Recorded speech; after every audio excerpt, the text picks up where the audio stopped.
Chapter 6: The Wrong Tactic. The portal had taken us to the foot of the Grand Palace, with the indoor forests deadly silent. The fortified gold walls seemed to have lost their shine, even the air around the palace seemed dull. I looked at Enoch. What happened here? Everything looks like it's dying. I don't get it.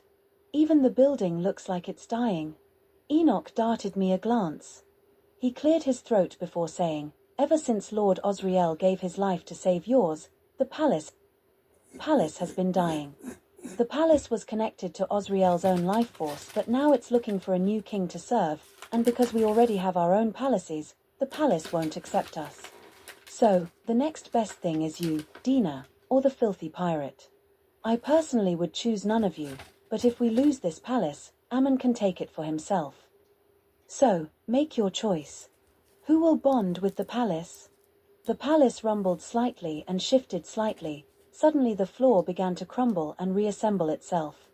Where the busts of the undead littered the walls and rafters were replaced with the busts of ferocious lions. Enoch shook his head. "It seems the palace has chosen its new ruler. And if none of you could tell, it's the kid.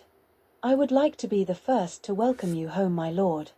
Enoch fell to one knee with his fist to his chest. Dina stared at me in silence, before bowing slightly. Blackbeard laughed heartily and slapped my back. "Did you think you would be made king when you first came aboard my ship, lad?" Enoch and Dina rose to their feet, weapons brandished. "How dare you touch the king?" Blackbeard quickly withdrew his hand and laughed lightly. Sorry, kid. Old habits. Anyway, what's the orders?" "You guys need to train. And I need to speak with Gabriel." The heavy iron doors closed shut behind me with a thud. I started walking up the stairs when I heard the familiar hiss. I turned around to see the family of snakes slithering forward. They began to sway slightly, and as one began to say, "We welcome you, my king. May you have a prosperous life, young master." I approached the door with the faceless warriors. They stood to one side to let me past, when I felt a shift in the air. I turned around to see Dina bolting forward, almost tripping over her feet. The fear in her eyes caught my attention. I combusted into a ball of fire as I began to walk towards Dina. She looked up with tears in her eyes. Suddenly a bone hand exploded through her chest. She screamed a blood-chilling scream.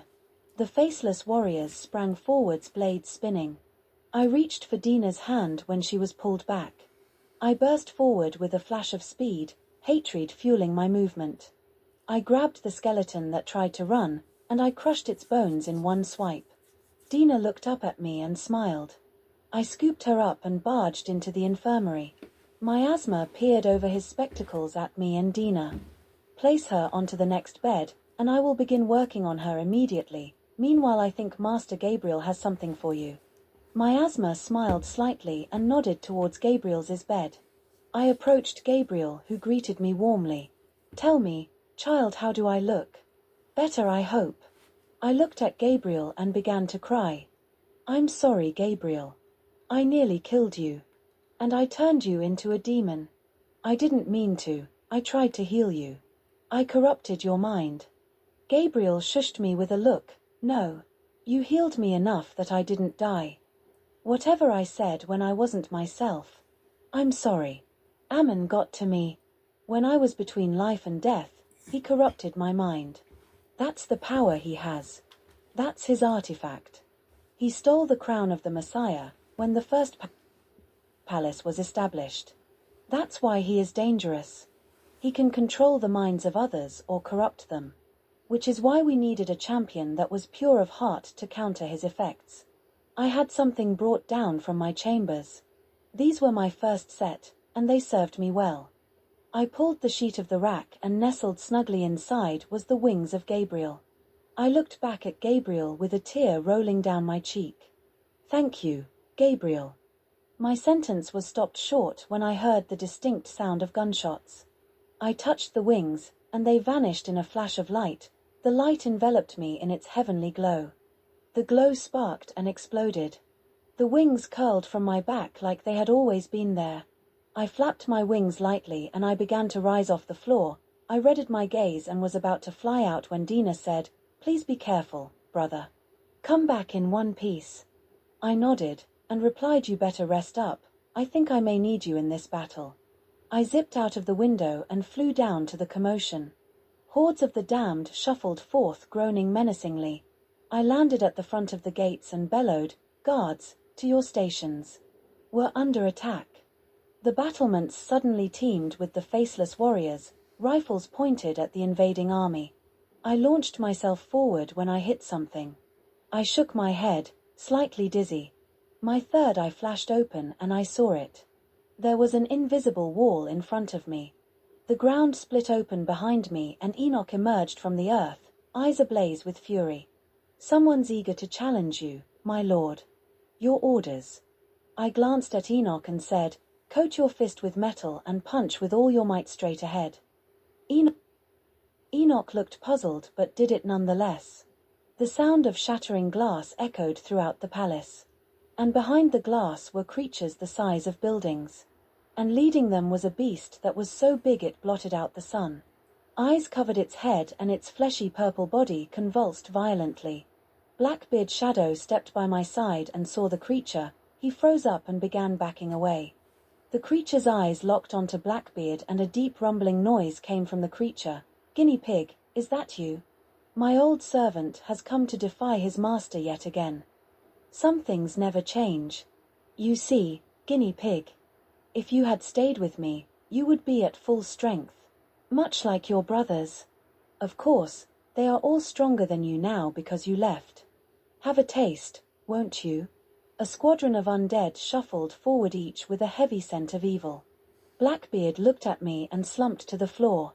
A group of my guards surrounded Blackbeard to stave off any attacks. The sea of undead split and the creature began to drag itself towards us. Its eyes swinging wildly in its head. The creature stood before me and took a pose which struck me as a bow. The creature's garbled voice spoke again. "We apologize for the intrusion, my lord.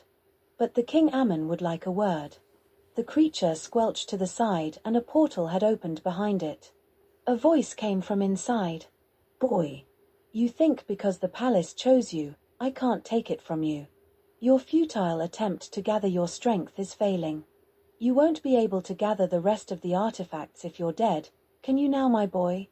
The sky split open, and a dark bolt of lightning sparked onto the ground and began forming a shape. The shape began to solidify and an oversized shade stood before me. It fixed its eyes on me but made no attempt to move. Flashes of light lanced off its crown of thorns. Enoch nudged me and whispered, "That's the other most powerful artifact. You can control the mind of anyone with that."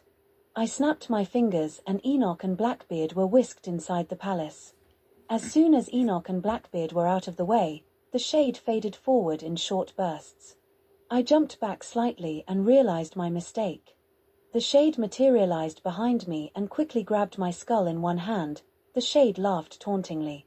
"Is that all you have, child of light and dark? That's unimpressive. How did someone so weak become champion? Maybe the prophecy is about the other one. The girl." The creature's gaze fell back onto my broken features, its grip tightening like a vice. I heard a crunch as something began to snap inside me. A scream racked my body from head to toe, slightly startling the monster. Ammon's shade threw me to the floor with a grunt. The monster clicked its fingers, and the sky began to darken. I looked up to see a gigantic purple ball of pure energy looming above my palace. My wings erupted from my shoulders as I sprang into the air. The strange globby demon from before shot out a gloopy substance. I tried to dodge the substance, but it molded around my wings, rendering them useless. The shade took a step closer to the palace, the ball of energy growing bigger and bigger with each passing second. I needed a plan and fast. Before I could think of anything, I felt something approaching. The palace window shattered and a bolt of pure shadow flew out with the rage of 1,000 hornets. Dina materialized before her great-grandfather. Ammon laughed. "You must wish to die, daughter of darkness, to step up to me like this. I will give you one chance to return to my side as my faithful heir. If you don't, you will suffer the same fate as your brother here." What is it to be child? The gloopy demon turned its eyes to me and it grinned, baring rows of jagged teeth. Saliva dribbled down its mouth and burned my face. I locked eyes with the monster and something strange happened. The demon released its grip on me and tried to attack Ammon. Ammon's tail whipped around and speared the demon through the chest, vaporizing him in seconds. With the gloopy substance gone, I shot up straight for the ball of energy. Ammon grinned and amplified the energy by 50%. I could feel the power tearing at my flesh. I stretched my hand out and plunged my hand deep inside the ball. The energy sucked me in and began tearing at me from every direction. The sound of demonic laughter ringing in my ears. With all my strength I let my power flow. I bellowed in rage as a piercing red light lanced from my third eye. As my rage intensified, slowly but surely, I began to absorb the energy. The more energy I absorbed, the more I began to grow. I roared to the sky, my voice rang bloodlust. I felt the power coursing through my blood. I vanished and appeared before Ammon. Blood-red light swam around me in waves, my aura burning bright. Quicker than light I drove my fist through the shade, and it moved quickly to the side, avoiding my blow. The shade skipped back, balancing on its tail. He eyes me cautiously. How much more of my power can you take, mortal? You do realize that my power is eating away at you from the inside. 10 minutes. 10 minutes until you're nothing but pulp. I glared at Ammon with deep intent, my breathing shallow. I sliced my claws forward, tearing through the fabric of space and time. I threw back my head and bellowed, my roars, a beacon. Demons flocked through the tears in time, swamping through the opposition like they were twigs. Ammon gazed at me in fascination. Incredible, the command he has over the forces of the damned is like one of my lieutenants. They flocked to him in seconds. The demon blood in him is exceedingly strong. It would be a shame to destroy such a fine specimen for now. All right. For now, I am beaten, but count on this. I will be back to claim you. Ammon and his army vanished with a clap of thunder and demonic laughter. I took a few steps back and stumbled but stayed on my feet. Dina morphed back into herself and ran over to me. I swayed slightly before collapsing to my knees. Gold blood erupted from my mouth. My human form washed over me, and they could see what was wrong. My skull was caved in, and I had holes burned through my whole body, and my eye had popped out of its socket, dangling by the retina. Dina threw up violently. What was that energy? Miasma came scurrying out, his face pale. Enadin, I'm coming, stay with us. I saw the whole thing. Why you would do such a thing is beyond my comprehension. You absorbed the curse ball, you daft fool. That curse was so powerful it would have destroyed everything. The palace, the people. The small god froze when he saw my flesh was knitting itself together. The demons vanished, back into their own realms of time, and a single bolt of sunlight lit up my body, warming my skin and bones. My body began to rise in the air, spinning slightly. The sunlight suddenly combusted, and as the flames began to feed on my body, everyone could see that the flames were healing me. The cocoon of fire seemed to grow more powerful the more it healed me. The palace doors opened, and Blackbeard rushed out with Gabriel and Enoch. Blackbeard quickly looked around and saw a pile of ash on the floor. He poked it and saw the bubble monster's teeth in the pile, and he laughed. Enadin did it, he killed him. Anyway, where is the kid? Dina pointed a quivering finger at the ball of fire. He's in there. He looked awful. A tear rolled down Dina's eyes. Blackbeard asked, is he, Don't make me say it. Miasma shuffled forward, still pale. I think he may pull through. I mean, he had to deal with a demon lieutenant, and he had to deal with Ammon's shade as well, but I don't think Enadin won in the traditional way. I think that was a test of skill, to see how far Enadin would go to protect those he loves. And I believe Ammon has his answer. Enoch socked Miasma in the arm and snapped, that's not what mortals want to hear after a big battle. They need words of encouragement. Not like us, who can't die. Dina shot Enoch a look. I don't mean to intrude, but didn't Enadin, kill one of you? Enoch shot back. No. Enadin only took his eye. A demon titan killed my brother. Or rather, Osriel sacrificed himself for the life of Enadin. Blackbeard drew his sword and poked the ball of fire. But wherever Blackbeard poked, the fire seemed to harden. Blackbeard scratched his beard. You know, I don't think this is a ball of fire. It's got a hard surface. Dina glared at Blackbeard and her arm turned into claws. She sprang forward, screaming, "Keep your sword away from him, pirate scum." Before anything could happen, the cocoon shattered, and I floated out. Even though my demon form was on, there was something strangely holy about my aura. The power I had absorbed from Ammon was incredible. My muscle bulged through my garments. I looked at the assembled remnants of my family. When I spoke, I noticed my voice had deepened. "We are happy to see that the palace and its occupants still live. That demon has grown powerful indeed, but it shall obey our will." Everyone stared at each other in silence. The first to speak was Gabriel. "What on earth was that? Is that really you, Enadin? You sound different." We focused our eyes onto Gabriel. "It is us, Master Gabriel. We are pleased that you are recovered. And to answer your questions, Ammon's power was incredible. It gave us the knowledge and a companion. It seemed Ammon was devouring his demons to make himself stronger, by absorbing their essence. So, when we absorbed his power, we absorbed a lot of demons. We think there were a few angels in there as well. Hence the floating and the holiness." We replied, "We sense where the next artifact lies. We are looking for Egypt. The pyramids hold our answers, but we think it could be dangerous." We clicked our fingers, and we were transported to Egypt. The entrance to the pyramids was blocked by two huge stone guardians. They stood silent and imposing, but fortunately for us, we towered above them.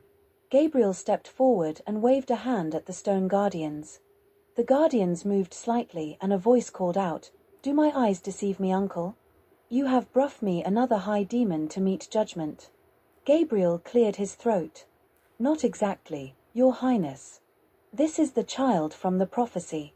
There was no reply from the stone guardians. A few moments passed when we were about to pull the doors off, when the door opened, and a tall, fierce battle maiden stood before us. Curved khopesh blades hung by her sides, and a gold gauntlet hugged her wrist. Flames licked her palms, aching to set something ablaze. The battle maiden followed our gaze and pointed her blade at me. Gabriel panicked. "Lady Seraphina, please put your weapon down. We don't know how he acts to threats now." The woman glared at us before slowly sheathing her blades. Directing to us, she spoke. "Don't make me regret my decision, demon. For my uncle's sake, you shall have my hospitality. Should you dash?" We held up our hand and said, "We understand your terms, your highness. We may look slightly intimidating, but have no fear, your highness. We are sworn to protect all realms. You shall be protected." We knelt before Seraphina and lowered our head. Lady Seraphina placed her hands on her hips and tilted her head. "Uncle, would you explain the situation? What happened to him?" Sometime later, after Gabriel finished explaining, the sun had begun to set. No sooner had the last of the light gone, the creatures of the night began to emerge. Howls echoing into the night. We looked at Gabriel, and he looked back. "What's up, Enadin? What's happening?" We burst out of the pyramid at top speed. Something was coming. Something big. Suddenly the sand erupted behind us. Light exploded from our hand, throwing us back into the sand. We rose to our feet to face the creature. The creature was an undead hyena. Saliva dribbling down its chin, pooling at our feet. We stared at the undead hyena without fear, and the hyena jumped at us, jaws snapping. Quicker than light, our leg shot out and slammed into the side of the hyena. With a yelp, the hyena was sent bouncing into the sand into the distance. Seraphina watched from a distance, but she still felt our power from where she stood. She whistled. "Just one hit did that. Just how much power does this guy have?" Miasma pushed his spectacles further up his nose. "To be exact, with his power as it is, he still has no chance of beating Ammon. The power he consumed from Ammon did amp up his power. But Enadin would still need all the artifacts and a whole heap more of Ammon's power to have a chance of beating him. We watched the undead hyena die and stop moving, when a dark purple liquid washed over the hyena. It rose to its feet again and roared. The sand began to shift and a horde of undead hyenas rose behind the giant monster. The horde surged forward towards us, taking no interest in the humans stood by the pyramids. I drew the battle axe of Osriel and lifted it in the air. The sky darkened and a strange gooey substance fell from the sky.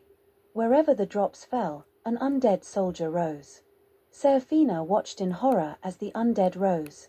She directed at Gabriel, "Is this the goodness you were talking about? This is an abomination. The sand swallowed those lives for a reason, and now you wish to unleash their fury upon the world. I will not allow the desecration of my land." Seraphina ran forward as fast as she could, blades swinging in a blur before her. Any undead in her path was cut down. But every undead of ours, she cut down, a wound would open on me. I roared with every undead she mowed down. My tail whipped out, striking her in the chest. She was thrown back to the pyramid entrance. She hit the solid stone with a crunch, and landed in a heap on the floor, gasping for breath. Fire burned in her eyes as she threw her blades down. Fire exploded from her hands as twin Khopesh blades materialized in her hands. She sliced forward with her fiery blades, burning undead to cinders, but this time when she cut through the undead, our wounds began to heal. We focused on felling the beast before us. As soon as the beast jumped, we were ready. We gripped the beast's throat in one hand and tore it out in one go.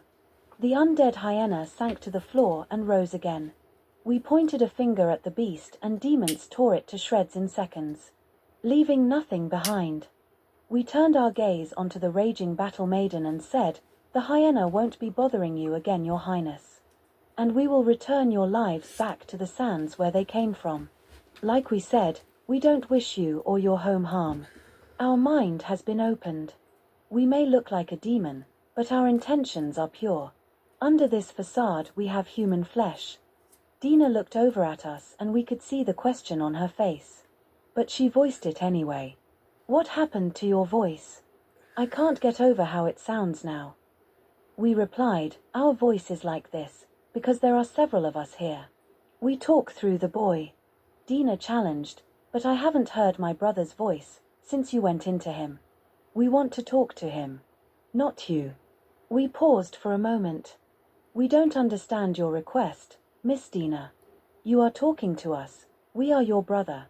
Dina glared at us and said, "If you're really my brother, then tell me what me and Enadin did to Enoch. Tell me who has been kidnapped. Tell us if you can."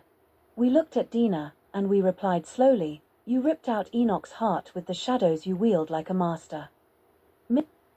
Miss Layla has been kidnapped. But of course when we say kidnapped, we mean that Gabriel gave her to the demon Ammon. If you remember, we had a fight with him." We paused before a grin twisted our lips. "Now look how powerful we are. He will be ash before us. But we can see you still aren't convinced. How about this?" We spread our hands and we began to shimmer and 3 shadows appeared next to us. One was a strange female demon that had bones that protruded from every joint. Its face had no eyes and teeth that could snap you in half. Another was a Nephilim man. In the center of his face was a single eye and its mouth had been stitched shut. And the third was the most striking, for it was a male angel. He had silver hair and striking green eyes. The garments and the dagger at his side were that of the ones found in the altar. Gabriel, Enoch, Miasma, and Seraphina all fell to one knee. Dina took several steps back and her hand flew to her mouth. "Dad. So, it was Ammon that killed you." The angel's head moved slightly, and it looked directly at her. His head lowered slightly. "Yes, my daughter. It was. But I see that you have found your brother. Yes. Your bond will be his demise." The 3 shadows vanished without a trace. We looked at Dina.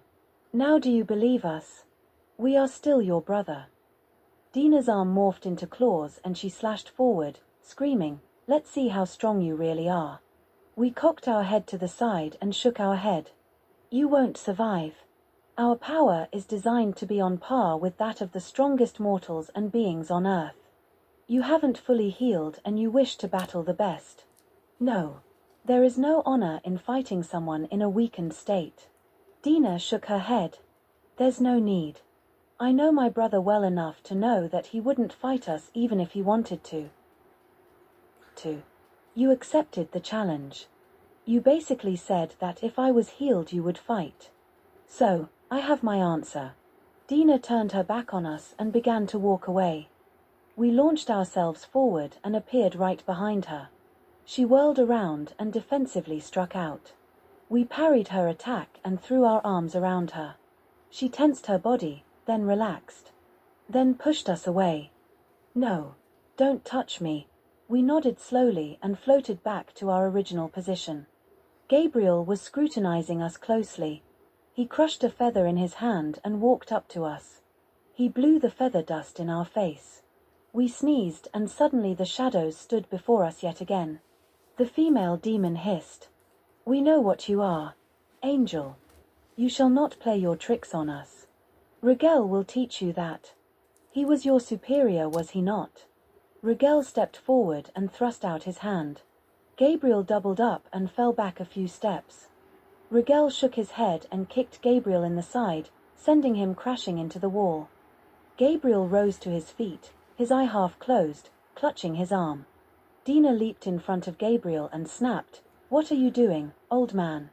Fight him. Don't tell me you can't lay a finger on him.